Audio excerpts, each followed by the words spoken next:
Hello Hello there, there, Mr. Mr. 411. 411. What's going on, Zach? Not Not much. How much. you How you doing? doing?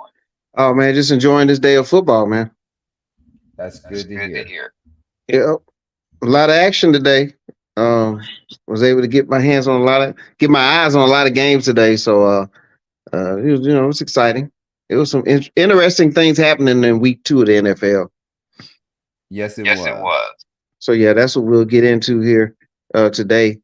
He's Zach. I'm Mr. 411. We are the Sports Brothers. Today is Sunday, September the 17th. The year is 2023.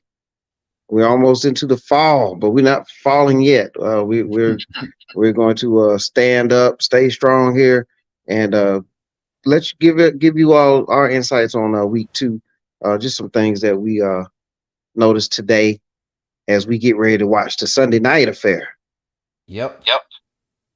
All right, Zach, Sports Brothers.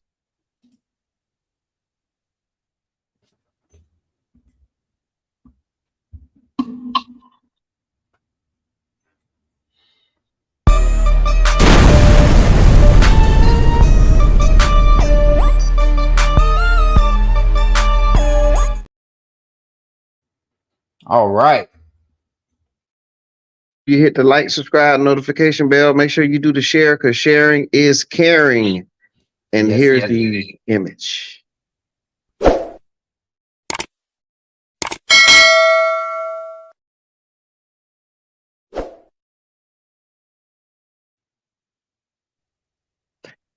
One of these days, Zach, we're gonna get enough money up and come up with another video clip for like, share, and subscribe.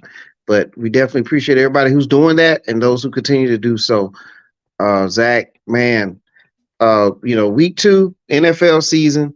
Of course, everybody is Super Bowl eligible the first week of the season, and then week 2, you'll have a lot of teams that are undefeated, and all the reaction will starts up. So some teams, fan bases will believe their team is on their way, and then others who are 0-2 might think that it's over. So what are your initial thoughts of the games today?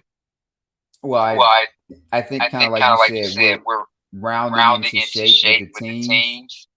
Uh, Uh, some of some of them them we might we might think are think are actually actually contenders, contenders, but I but I think a think lot a of it lot of that's it coming that's coming along along is is uh, uh, teams teams treat treat preseason and preseason and practices practices differently differently now. now. So So some some teams are teams are still still getting getting themselves themselves actually actually into into shape, shape, haven't been haven't been hitting hitting things of things that of that nature, nature, whereas whereas other other teams teams might be might ahead be of the ahead of the curve on curve it. on it. And And I I throw throw our our Falcons out Falcons there. out there.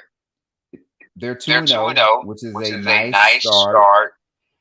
But if But you if you look at look at how they're how they're getting getting there, there, does it feel does it like feel it's like it's something they something can they can keep keep up? up? I do I like do like Bijan Bijan Robinson, Robinson, not very not very big on big their on their quarterback. quarterback. Oh, come on. Desmond Ritter, young guy. He's definitely in training, if you will. I think the key to that game today was when they actually took the ball out of his hands and they decided to drive down the Yes. field. Let us not forget that he threw 2 interceptions today that's not official. He nailed the target that was wearing a yellow helmet with a G on it. He definitely threw 2 that even at the professional level, even the worst defenders that have hands on defenders should have made those catches. So they're that far away from losing this game. Yeah, I think it's a little too early to get excited with some of these teams that are 2-0. I look at it more like the NCAA tournament. You know how they play in different pods and things like that. So far, there's a pod there.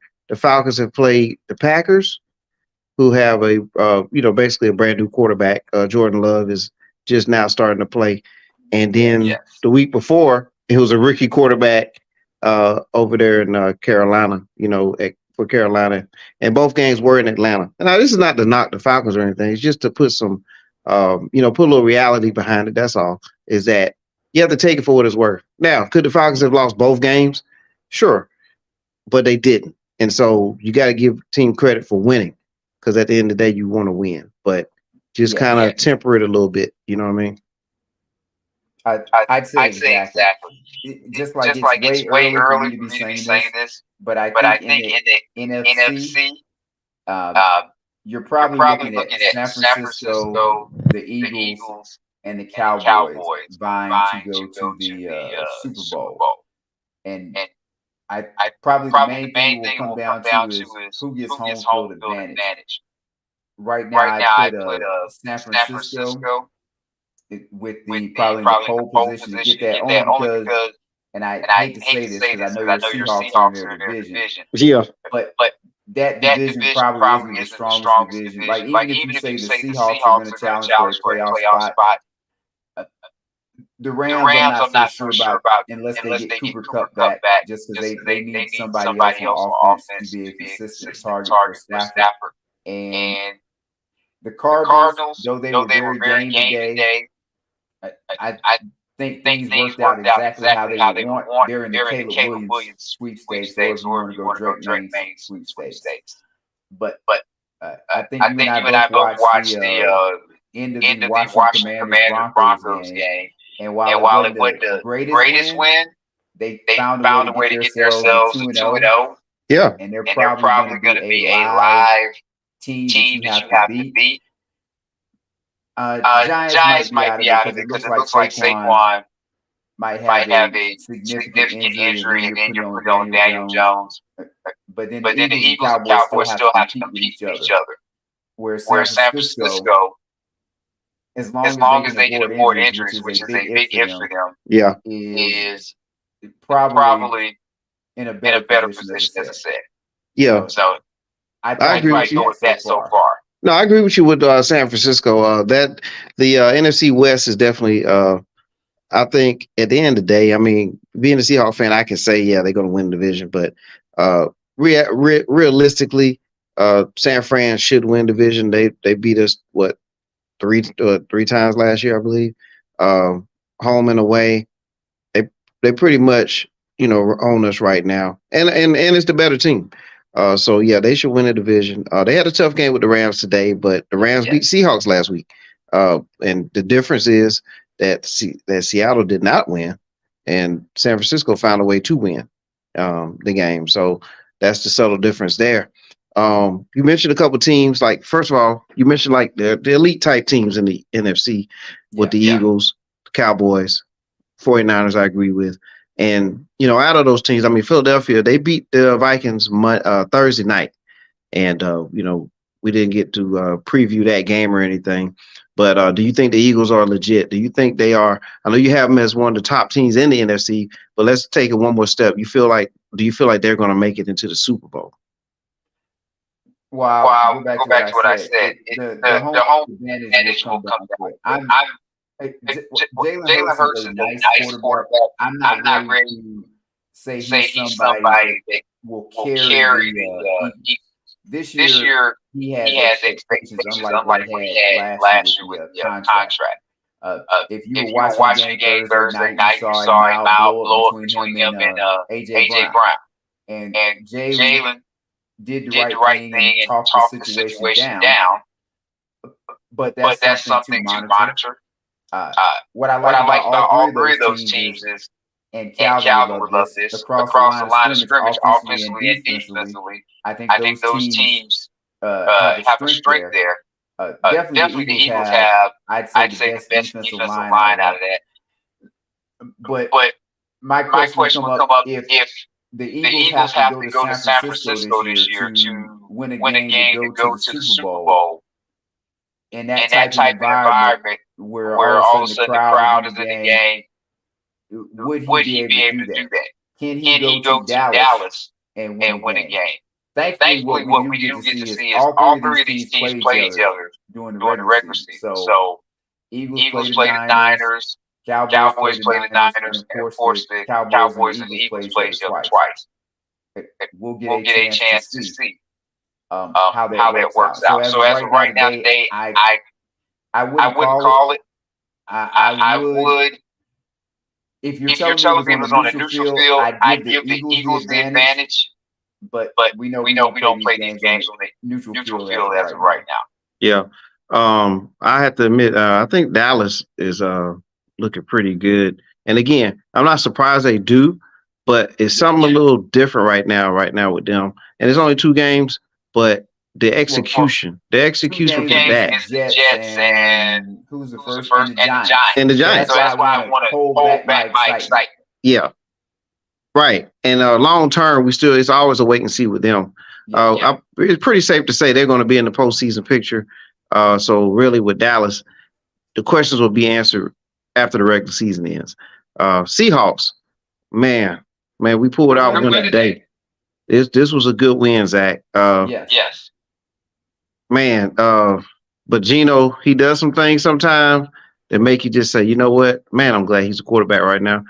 And then he does some things where it's like, man, I can't wait for Shedeur Sanders to be our quarterback. My goodness. The play where it was late in the game and Seattle was basically had a drive, like a 2 minute but 2 minutes, 11 seconds left. It was like a third down play. And Geno dropped back and scrambled around and did not get rid of the ball. Ended up getting sacked deep. I think it was near the 10-yard line. And so now Seattle had to punt the ball away. The Lions end up getting this game into overtime. But in overtime, we win the toss, and Geno drives the team all the way down for the victory. And that was an impressive drive. He showed a lot of poise and a lot of moxie there to not give in from the mistakes that were made. And also Seattle defense stepped up. We lost Wooten on defense. We lost him earlier in the game, and Brown came in and made some great defensive plays. He batted down a pass down the seam. He even had a pick six of Jared Goff, and Jared Goff hadn't had an interception in I don't know how many games, but it was like the third longest. I think he was approaching like 200 attempts. He had the third longest streak coming in. Right. It was the third longest streak in NFL history. And so what great timing for that. And so Seattle stepped up, won a game they needed to make up for that loss to the Rams. And so that's gonna keep that team afloat for now. A big victory there. But Seattle's going to have to start winning home games. I've noticed last season and then now beginning this season, losing too many games at home. And that's supposed to be the advantage that Seattle has. Anything else caught your eye today?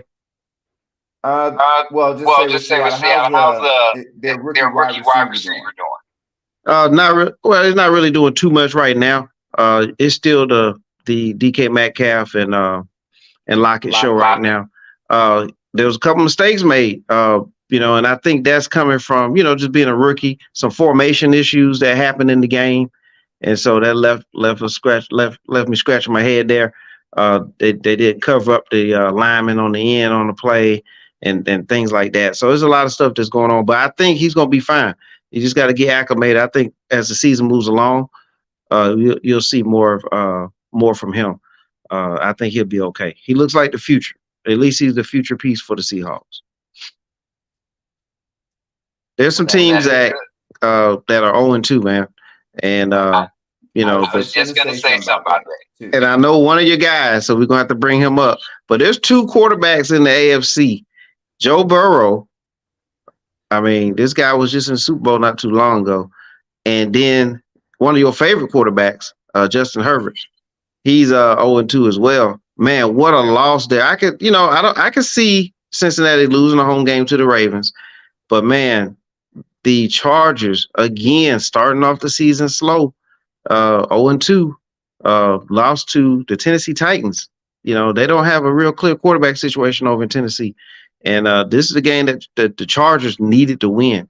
You don't want to give away games like this early in the season because to me, this is what typically happens to them. Gets late in the season, they make a run, and then maybe lose a game right at the end of the season and miss the playoffs by a game. And it seems like that's the pattern now. But what are you seeing there when it pertains to the Chargers and the Bengals? Well, I think the great thing is this is why so many people like professional football over college football. I have my team in college football. But typically when Georgia goes out and plays a game, they have a stacked roster against somebody that is going to be undermanned. In the NFL, for the most part, yep, these were like a team may have an advantage, but it's going to be close, kind of like Arizona and the Giants. Absolutely. The Titans were 0-1 also. They're trying to make the playoffs and build for something to have a credible or enjoyable season or something they can hang their hat on. So they had as much urgency as the Chargers. And maybe Dallas head coach did make the right decision, get rid of Kellen Moore, because the media talks up the people that they like. And they love Kellen Moore. Oh, he's a great play caller. Oh, he's the next great coach and all this stuff. Colin Cowherd loves the Chargers and he loves Moore. And he's talking about the offense is going to be great and all of this other stuff. And 0-2. And the quarterback they keep talking about that they love, he just made a whole bunch of money. 0-2.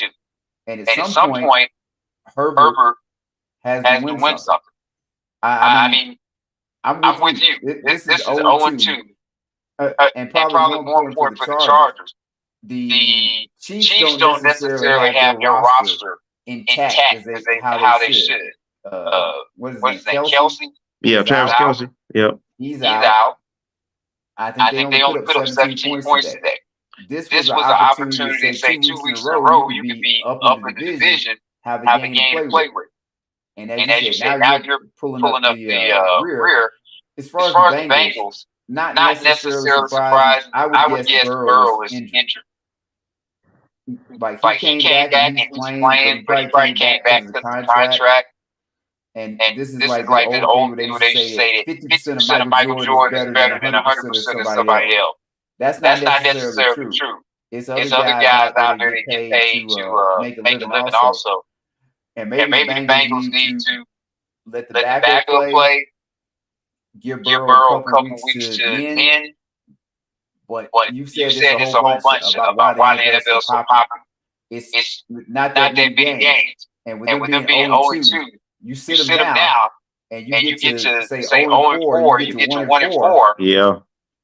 You may not come back. So he might have to tough this out for the whole season. And it only takes one hit to take you out. So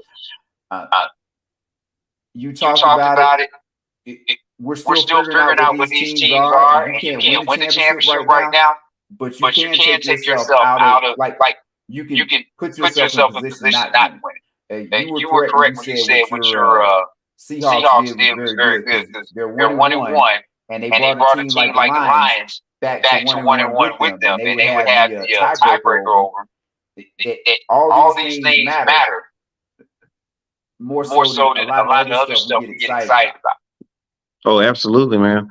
I will say this too. With the Kansas City and Jacksonville game, Jacksonville with just 9 points. That is that's the big surprise for me. And it's still a slight surprise with the Chiefs with 17, but you know they're still trying to figure things out on their end. So for them to get this win, man, that's huge for Kansas City to get that victory. When I don't think they playing at an optimal level yet. This is the game where Jacksonville really could have stepped up, could have made a statement, especially with them making the playoffs last year and losing at Kansas City. And it was at home too, wasn't it? And at home, yeah, it was at home. And so that's the disturbing part of this one. I have to take a closer look at that and see, because I don't recall Kansas City being such a great defense. Now Jones did return, but I just can't see.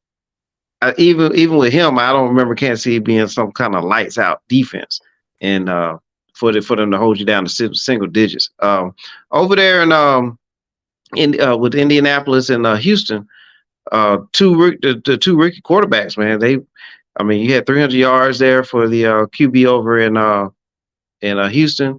Richardson was actually playing well. He was lighting him up. Yeah, he was doing just about everything. However, you know, he had to lead the game in the second quarter when he scored that touchdown, and when he got hit, he landed and his head rocked back and hit the turf.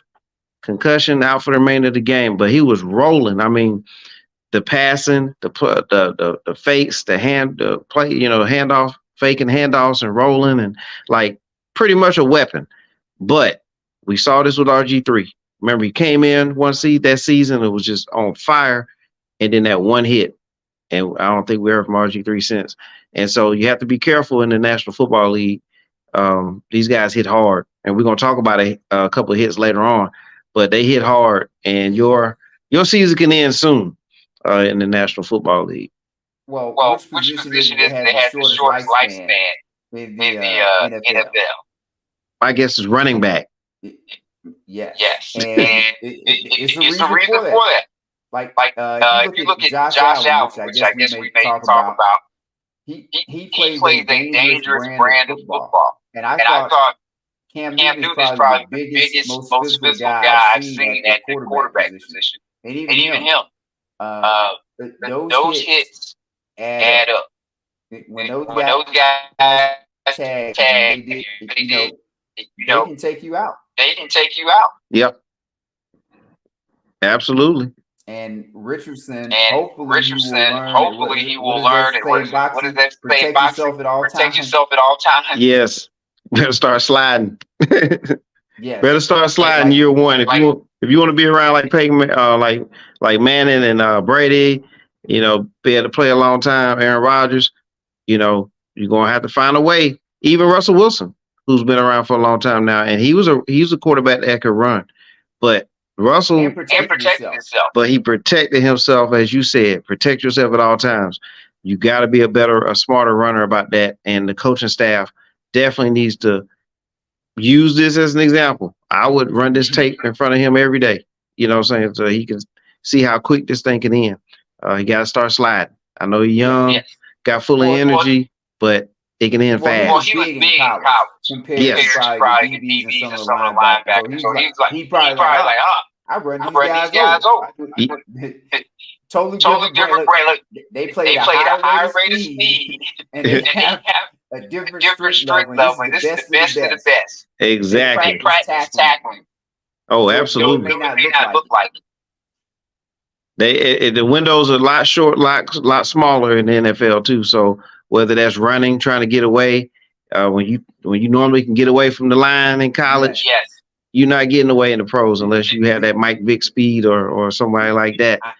At that quarterback slot. So, or you got to be a big, strong guy to shrug people off. So I would just, he's off to a great start. And I think if the coach utilize him the right way, they may have their guy for a long term there.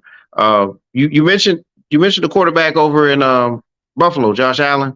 Let's talk about Josh Allen and the turnaround there today. I think it was 38-10 victory over the Las Vegas Raiders. What do you think about Buffalo? Do you think they're going to turn things around now after that loss to the Jets Monday night? And after that, we'll preview the Sunday night affair. And that's why we're on now, because we want to get this in before that game and the two Monday night games. So what's your thoughts on that island out there in Buffalo? I guess this will be my thing with a lot of these guys in the AFC. You have to beat Kansas City. And at least the way it's been set up, you have to go to Kansas City and beat Kansas City. As of right now, the only people that have been able to do that, Tom Brady. And he's probably watching us right now talk about this. Hello, Tom. What up, Tom? And then Joe Burrow. And looks like they're on their path to go to Arrowhead again and try to get that opportunity. Why would I think Buffalo is going to go to Arrowhead and win? What has Josh Allen done? He had a 4 turnover performance against the Jets that just Aaron Rodgers plays in. Until he starts playing. I guess I don't want to say smarter football. Maybe it would be smarter football, but less reckless football. Not trying to be the hero on every play. Understanding that throwing the ball in the dirt and living to fight another play is actually a good thing. Until he does that, no. Did we think Buffalo's going to go like 0-17? I don't think anybody thought that. So they'll win 11-12 games and have to go on the road. And can your quarterback get you a victory on the on the road. road. What have we seen of Josh Allen to make us think that outside of the one playoff game at Kansas City? Yeah. Well, we'll see. Also, Diggs, man, we got to see what's going on there with Diggs. There's a little turmoil there that's bubbling there. We'll see how that connection, see how that goes. They're going to have to, I think they need to get together and get on the same page there, not just on the field, but also off the field. Oh, yeah, we didn't talk about Tampa and Baker Mayfield 2-0. You know, they're over the Vikings on the road and then at home against the Bears. I think this is definitely more than what was expected from Tampa at this point. I just want to, give a little shout out to Baker Mayfield. I think he stepped up for these first two games. Well, they probably have a good foundation, and I think he's in a situation now where he's not the savior. He's not getting all these commercials, all this love. Just go out there and quote game manager. Yeah. And we got a good defense. We're going to play defense. We have some playmakers. Evans had a really good play today. We'll just try to play fundamental football. And then let's be real, too. They're in a division that is a very winnable division. And Derek Carr gets a lot of love, but he has some stuff he has to prove. We just talked about the Falcons. And we talked about the Panthers. So the division is there for Tampa Bay to win. But I would say, do we think they're Super Bowl worthy? I'm not sure either one of us believe that. But yes, this is a good reclamation project for Baker. Yeah, I think this is the low bar division. The first team to 9 wins or 10 wins, I think they get in. And that's what the beauty of having these divisions in the NFL does, is that there's a game within the game. These 4 teams, and we'll put Carolina kind of like behind the other 3, but they have a chance to make the postseason and probably host a home game if they can get to 10. And they play each other, so things will start shaking out and make those games mean something. So looking forward to that. Looking forward to tonight's game. It's getting close to kickoff, Zach. The New England Patriots are wearing the old red and white uniforms going back in the days of my childhood. At Grogan at quarterback, Andre Tippett at linebacker. Irvin Fryer at receiver. So, I remember those days. Craig James at running back. Yeah, Craig James. People who might have seen him do some college football work. The Patriots bringing old, whatever his name is, Pat or whatever, bringing him back. But I like to see that look. I wish the Dolphins would have did the same thing, kind of wore their old uniforms at the same time. I think the NFL should kind of work on that. NBA as well. If you're going to have an old school game, let both teams wear old school uniforms. Yeah. And they even had the people in the stands dressed old school. So, bring out the old Panama Jack shirts, things like that, Zach. But way back. Yeah. And Sassoon and all that. But anyway, I'm gonna give my quick predictions on I'm just gonna make my picks for the tonight and the 2 Monday games, and then you could do it as well. I think tonight the Dolphins win. New England's gonna make it a tough game on the Dolphins, but I think the Dolphins will find a way to win this one. Then let's see, New Orleans and Carolina. I think Carolina's gonna get a home win. I think they're gonna get a victory. They're gonna have a lot of energy at home. New Orleans is not a world beater, so I think that they have a chance there. So I'm gonna go with the mild upset there with Carolina, and then Pittsburgh is hosting the Cleveland Browns. I'm gonna take Cleveland. I stepped down the limb last week with Pittsburgh, thinking that they were gonna upset the 49ers at home, and I was dead wrong on that. I'm gonna go ahead and just stick with the Browns right now. As a team that needs to get things done. They need to go ahead and make their statement too. So this will be a big statement win for them on Monday night. And by the way, I like the doubleheaders on Monday night. They used to open the season up with the doubleheader. I guess they wanted to wait a week. Don't know why. Maybe we can find out. But I think it's cool to have 2 games on Monday night. So what say you, man? If Tua stays upright, which at some point I feel like he will catch another concussion. But if he stays upright, I take the Dolphins big tonight. Does anybody have worse skill players on offense than the Patriots? Like it's tough trek for Mac Jones. I'm gonna go with the Saints. As much as I like Young with the Panthers. Oh yeah, Bryce Young. Yeah. The Saints. If you're going to talking about this division being up for grabs, you need to go win this game. Derek Carr has a lot to prove. I'd like to believe they have urgency and understand being 2-0 now that the Falcons are 2-0 will benefit you. And I'm going to go opposite of you with the Browns Steelers. I want to jump on that Browns tag, but you know they let you down so much outside of what a few years ago. And I'll lean back on urgency from the Steelers part. They're 0-1. If the Steelers go 0-2, you're two games behind the Raiders. You be 2 games behind the Browns. They really need to win this one and win it at home. If the Steelers don't win, in my mind, the issue is going to be the quarterback. And now they may have to figure out, are they in Caleb Williams' hunt or not? So I won't be shocked if they lose to the Browns, but I'm going to take the Steelers in a close victory. Yeah. Okay. But it'd be very good for Cleveland fans if they can do as you said, that get this W. Yeah. Should be a good game. I mean, it's hard to read the Steelers. You can't ever count out the Steelers because they are the Steelers and they're well coached and they step up and play hard. And so you never know. Plus it's a rivalry game. A couple of notes before we get to the big hit that we need to talk about. Man, this is the first player in NFL history, man, to have 10 plus receiving receptions and 100 yards in his first 2 career games. I'm not even gonna try to pronounce his name, but he's the replacement receiver for help me with the receiver that's out, Cooper Kupp. Yes. And so he's getting the stats early. But since it was the first player in NFL history to do this on his first 2 games, we had to make note of that. Going back to the Buffalo and the Raiders game, -2 rushing yards for Josh Jacobs, man, on 9 carries. I have no idea what's going on with Las Vegas on the road there in Buffalo. It's not snowing or anything. Their coach.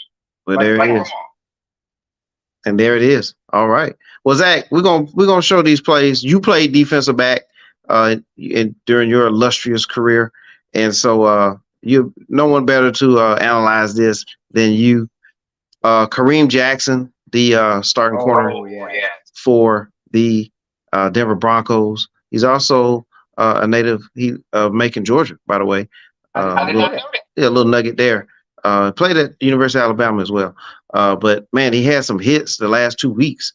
We're gonna show the first hit, and this was the hit with the home game that they had last week against the Raiders, and it was a vicious hit. Let's take a look at that. Dances, dumps it off. He's got Myers, and Myers is nailed right at midfield. The flag comes in. Right now it's 4th down. 2 flags come in, so both officials agree they led with the helmet. And, oh my God.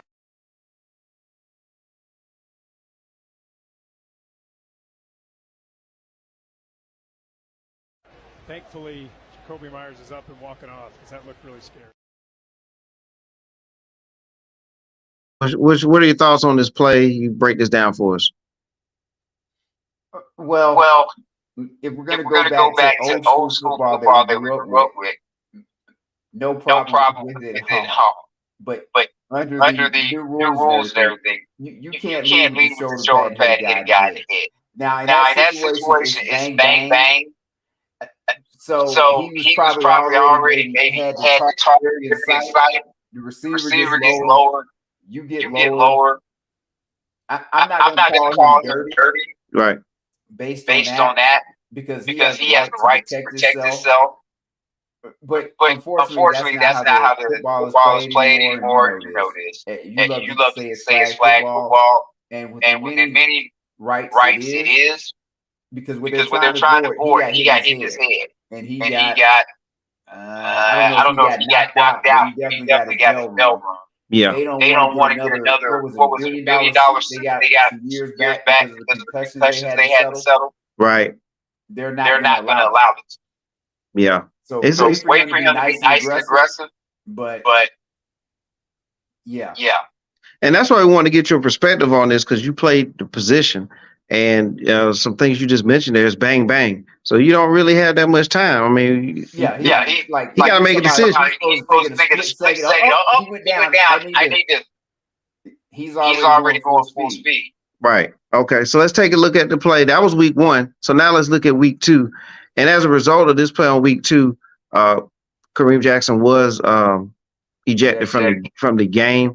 I'm not sure. They got a review process, and then the NFL will officially make it an ejection or not. But here's the play. And you're going to see Jackson launch. I know it's a bang-bang play, but you see him launch, and there is no doubt. You know, I thought the one last week was a bit questionable on Jackson at the end of the game, but certainly that one right there does not look good. You know, Jackson was hit with that unsportsmanlike penalty. Handles it. Dances, dumps it off. He's got Myers. And Myers is the flag comes in. Right now it's 2 flags there. So both officials agree. All right. So there you go, Zach. Yeah, and you can tell you're referee. You can. Those are two distinct. I think distinctly different plays. He did launch and with the head area. Because that one he could have gone lower. And once again, get what he was trying to do. The ball was caught in the end zone. He's trying to separate receiver from the ball. He really is. He probably didn't think he get flagged because I wonder, and you can tell me this: are they refereeing the result of the play, or are they refereeing his action? Because if the receiver hadn't been knocked out, would they still have ejected him from the game, or would he just got the personal foul? Well, that's a good question. You know, I can run that by some of the officials I know that referee, officiate football, but I do think just taking the basics out of officiating, the part where they say that he launched himself. I think that's the part that really is where that gives them the green light to go with that, with that ejection. Plus, whether we like it or not, he had a similar, not that exact play, but he was in the middle of a play last week as well. And, maybe it's a way to kind of just send another message, but launching, I'm certain that's probably part of it. And then the helmet contact. I think those two pieces. And yes, I mean, the Logan Thomas was laid out, as you can see on that play. And I think, but I would agree with the caption. Yeah. You probably have to suspend him. Or you know what? I'll take that. I won't say suspend him this time. Like whatever the fine was last time, you need to hit the pockets a little heavier this time. And if it happens again, then you probably get suspended. Only because your whole mantra is going to be player safety if you're the NFL. It's hard to say you're all about player safety. You got a guy out there. Who was it for the Steelers? I think it was a linebacker. Oh yeah, he was laying out people. Or was it Burfict? Or was I know Burfict? Well, Burfict took to Cincinnati. Yeah, for Cincinnati. And I thought the Steelers had a linebacker. I can't think of his name right now. When these Wolves came in, yeah. And he was having a hard time transitioning. And he was talking about, this is how I came up playing football. This is how I do it. Yeah. And he adjusted. Yeah. So, and that's what's going to have to happen there for Mr. Jackson. Just going to have to adjust. It's just kind of what it is. There's definitely a business side to professional sports as well. And that's definitely going to dig into that perception if players are getting laid out like that every week or getting hit like that every week. And then there's the safety side of things too. So it's just going to be some adjusting, but wanted to get your take on that because of how quick those plays are. And I want to ask you this too. Now, is there a way if he doesn't play at the speed or react like he does, could he injure himself? You know what I'm saying? That's a great question because like with the one with the receiver from the Raiders, he has the right to play. Protect himself also. And if he doesn't play the certain speed, I think as you say, when you play before, you go out there and kind of half-ass it or go half speed, and somebody else is going full speed, you can get injured. But I also think what he has done, depending on what the NFL does, is teams that go against the Broncos now, wide receivers just start coming across the middle. Oh man, they know that, hey, this guy might not be worried about a fine, and he's gonna tag me. Yeah, might get a little alligator arms there. Yes. But yeah, okay. Well, our game is on tonight. They did kick it off. The Patriots had an opportunity to drive. They were stymied, and then they ended up punting. So now, after the commercial break, Tua will begin his drive, and so we'll get to see Tyreek Hill in action. And boy, were you right about Tyreek Hill and that speed, man. It is treacherous, man, dealing with him. So good luck to any cornerback and safety. Well, I'll give McDonald credit like this. This looks in Kansas City. Remember New England, which I'll be interested to watch tonight. They played the two safeties really deep. Yeah. To keep him. That's how they won a couple of those games against the Chiefs. Mike McDonald does a great job of getting him to run a sideways, crossing routes and everything across the field, and putting him in situations where he gets matchups where that too deep safety doesn't necessarily affect him like that. So very good on McDonald's part, and I'd say Tyreek Hill, number one offensive weapon in the NFL. That's not a quarterback. Yep. You really got a scheme for him. You get no argument from me on that one. I'm looking forward to watching this and see how it unfolds tonight. All right, Zach, man, we did it, man. We got in, talked about week 2's action that we saw today. We gave a preview and gave some insight there, some good insight, on the gridiron, especially with those plays that we just reviewed. So good work there. We'll enjoy the games tonight. Any closing remarks before we roll out? I'm really excited about the NFC and seeing how it plays out between the Eagles, Cowboys, and 49ers. It should be a very good race. And we're going to get hopefully a very good second round matchup in the playoffs. Oh, yeah. Definitely will. Looking forward to it. All right. Well, for Zach, I'm Mr. 411. We are the Sportz Brothas, and we'll see you all next week. Take care. Holla.